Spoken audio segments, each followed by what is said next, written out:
Myra had always felt like a ghost in her own life. By day, she worked at a bustling city library, shelving books no one read and managing quiet patrons. By night, she escaped into the muted glow of dive bars and underground clubs, where strangers listened without judgment to a voice she rarely dared to let out. Her music was never about stardom or recognition. It was an escape hatch from a life weighed down by unspoken pain and silence. Her routine fractured the night she stumbled into a coastal town during a rainstorm.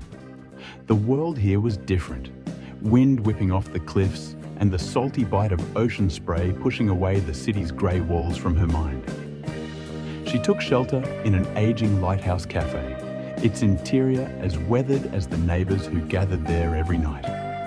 There, she met Ezra. He was a local artist famed less for commercial success than for a restless, raw talent that spilled into turbulent paintings and impromptu musical performances.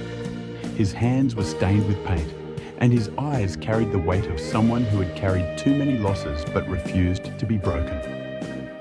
When he heard her sing softly to herself by the piano at the cafe, he invited her to collaborate, not on a stage, but on something deeper, a shared project to create an immersive art show blending sound, painting, and story. Weeks turned into months as they stitched their worlds together. Ezra's gallery became their sanctuary, a place filled with canvases painted in storms of colour and layered notes Myra wrote on scraps of paper.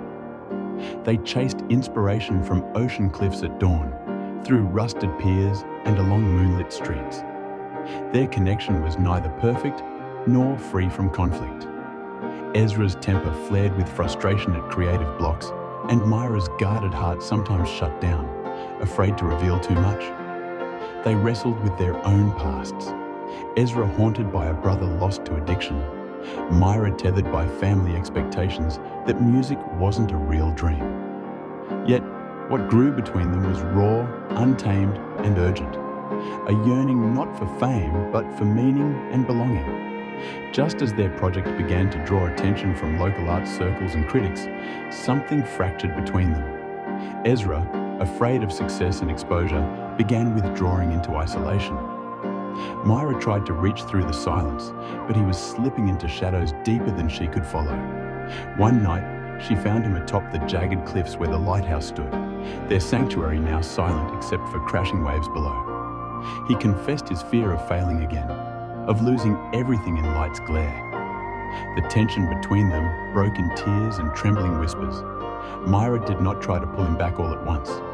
Instead, she promised she would be there, waiting in the quiet depths while he found his way back to shore. The art show opened on a chilly autumn evening, but instead of just colours and sounds, it told their story. The push and pull of fear and hope, the danger of falling too deep, and the strength it took to reach for air. Ezra and Myra stood side by side as the first guests arrived, their past pains woven into every stroke and note. Myra's voice, vulnerable yet fierce, filled the room through headphones given to each visitor, paired with Ezra's paintings that spoke of darkness and light. In that shared space, they found not a spotlight or audience applause, but something far more profound, a rebirth from the depths, where each fragile breath was a triumph, and every fall a step toward rising again. Months later, Myra sat beneath the open sky, a guitar resting across her knees, sunlight warming her face. She was no longer running from herself or from dreams she had once called impossible. Ezra joined her, carrying a small canvas and a hopeful smile. They were still imperfect, still healing, but no longer afraid to dive far or reach for the horizon. Together, they belonged not to a fleeting moment of fame, but to a lifetime of rediscovery, finding beauty beyond the surface, within the deeper currents where real life thrived.